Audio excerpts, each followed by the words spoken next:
Hello student, I hope you all are good at your home. Welcome back to our class. We have completed our 5th chapter 6th para. Now today we are going to start 7th para and it's related the sparks. It was 1855 to 57. First of all, you can see these pictures carefully. Look at.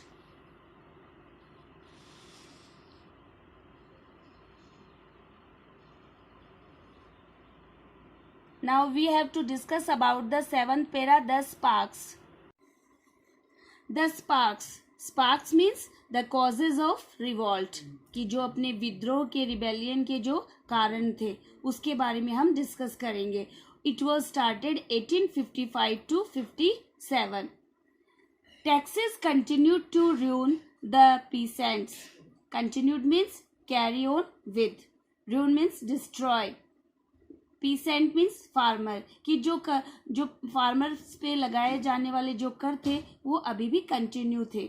In Bengal the Santhal who had lost their lands under new land rules became desperate, कि जो इन बंगाल के अंदर जो संथाल था वहाँ क्या था कि जो वहाँ के जो पीसेंट थे, फार्मर्स थे, वो अपनी लैंड्स को लॉस्ट कर रहे थे, खो रहे थे अंडर न्यू लैंड रूल्स, कि जितने भी लैंड के अकॉर्डिंग जो रूल्स लगे थे उसके. बिकम डिस्परेट यानी कि जो वो लूजिंग ऑल होप, वो अपनी आशा खो चुके थे. इट मीन्स टू वे व्याकुल हो चुके थे. इन 1855 दे रोज इन रिबेलियन, और इन 1805 इसका जो रिजल्ट हुआ वो ये हुआ कि इन 1855 उन्होंने रिवोल्ट विद्रोह कर दिया. एंड मैस्केयर्ड यूरोपियंस, और जो यूरोपियंस थे उनको मैस्केयर्ड करने लगे, कत्लेआम करने लगे. Massacred means killed a large number of people, कि लोगों को अधिक मात्रा में मारा गया. एंड देयर सपोर्टर्स अलाइक, और सपोर्टर्स मीन्स हेल्पर्स, कि जो उनके जो हेल्पर्स थे उनको भी अलाइक यानी इन द सेम वे, इसी तरीके से.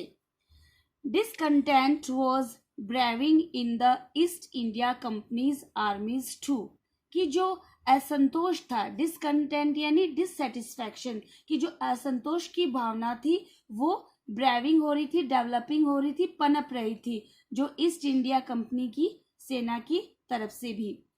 The white soldier gets huge pay mansions to live in servant, कि जो वाइट सोल्जर्स मतलब जो गोरे लोग थे वो बहुत सारी बड़ी मात्रा में पेमेंट मिल रहा था. Mansions means very large houses to live in servant, उनको अपनी सर्विस के लिए बहुत अधिक मात्रा में पेमेंट मिल रहा था. वाइल जबकि we get a pittance and slow promotion, जबकि हमारे जो सिटीजन्स थे उनको पिटेंस मेरी very small amount of money, उनको बहुत ही ना के बराबर सैलरी मिल रही थी. एंड स्लो प्रमोशन, और उनका कोई भी प्रमोशन या उनका कोई भी क्रमोन्नत, कोई भी उनकी डेजिग्नेशन बढ़ाई नहीं जा रही थी. सो जो वाइट लोग थे उनको बड़े बड़े मकान और सर्वेंट्स मिल रहे थे, भारी वेतन मिल रहा था, और हमारे जो सिटीजन थे, हमारे जो सर्विसमैन थे, उनको बहुत ही कम वेतन और उनकी जो पदोन्नतियां थी, डेजिग्नेशन था, वो बहुत ही स्लो चल रहा था. द अंग्रेज ask us to cross the sea which is against our religion, और जो अंग्रेज लोग थे, इंग्लिश मैन्स थे, वो हमें सी को, समुद्रों को पार करने के लिए प्रेशराइज कर रहे थे. Which is against our religion, जो कि हमारे धर्म के विरुद्ध था.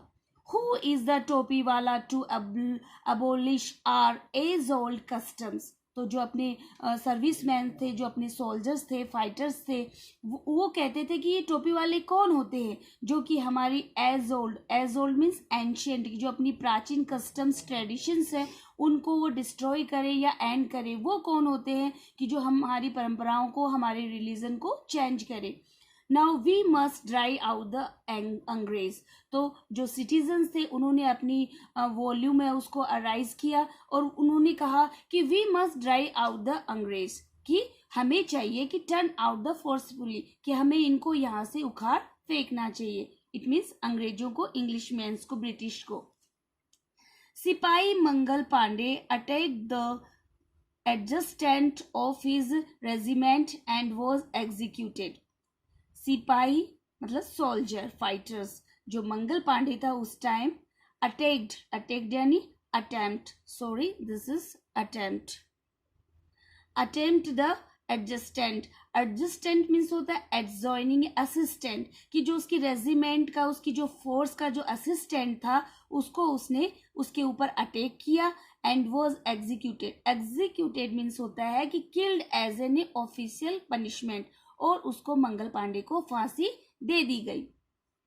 Thousands of other सिपाहीज revolted and was the reason of this, तो थाउजेंड्स ऑफ अदर सिपाहीज रिवोलेटेड यानी रिबिलियन, रेबिलियन, वो विद्रोह पे उतर आए। हजारों लोग जो सिपाही थे वो विद्रोह पे उतर आए। दे वर स्ट्रिप्ड ऑफ देयर यूनिफॉर्म्स, उन्होंने स्ट्रिप्ड ऑफ यानी डिप्राइव्ड ऑफ, अपनी जो यूनिफॉर्म है उसको फेंक दिया निकाल के। And humiliated and put in irons, और उन्हें ह्यूमिलेटेड यानी डिमियन, बैडली पनिश्ड, उनको बहुत बुरी तरह से पनिश्ड किया गया। एंड पुट इन आयरन्स, और आयरन्स में डाला गया। जो हमारे सिपाही थे उनको इंसल्ट करके उनको जेल में डाल दिया गया। Few English mans had care to understand Indian customs और द पीपल्स माइंड, कि कुछ ही इंग्लिश मैन्स थे जो कि हमारे इंडियंस थे, उनकी जो कस्टम ट्रेडिशंस थे, जो पीपल्स के माइंड को थे, वो उनको समझ सकते थे। ओह प्राउड ब्राह्मण सोल्जर्स, कि जो हमारे प्राउड घमंडी जो ब्राह्मण सैनिक थे। Do you know that the grease on the bullet, तो वो जो हमारे अदर सोल्जर्स थे, अदर कास्ट के थे, जो ब्राह्मण सोल्जर्स थे, उनको अपने प्राउड था कि हम तो ब्राह्मण हैं, हम तो, हमारी यहाँ इमेज है। तो उनको दूसरे सोल्जर्स बताते हैं कि do you know what the grease on the bullet, कि तुम्हें पता है grease means oily smoothness providing substances, कि जो बुलेट है उसके अंदर क्या डाला जाता है।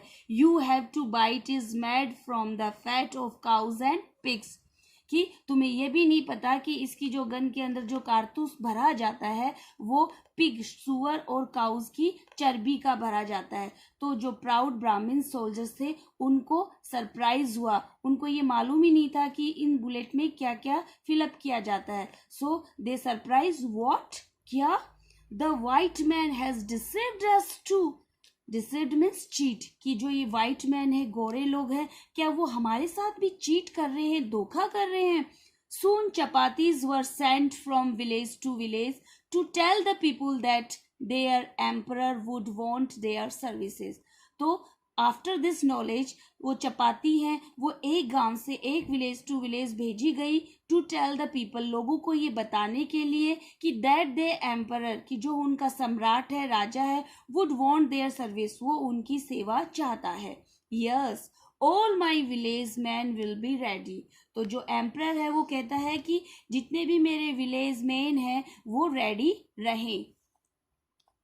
Similarly lotus flowers circulated among Indian soldiers, circulated means passed about, और इसी प्रकार से जो अपने इंडियन सोल्जर्स थे उनके बीच में कमल के फूल डाले गए, उनके बीच में फहराए गए, दिए गए।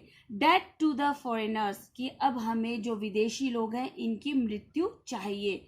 The masses gave all help and shelter to the patriots, और जो जनता थी वो उनको हर समय हर संभव अपनी सहायता और शेल्टर यानी प्रोटेक्शन, पेट्रोइट्स यानी those who fight for their Motherland, कि जो अपनी मदरलैंड के लिए फाइट कर रहे थे, जिन्होंने अपना सेक्रीफाइस किया, उनकी हेल्प के लिए वो अपनी जो पब्लिक थी, वहाँ के जो सिटीजन्स थे, वो तैयार हुए। So my dear student, today we have completed our 7th para. You have to write word meaning in your fair notebook. Till now, have a nice day.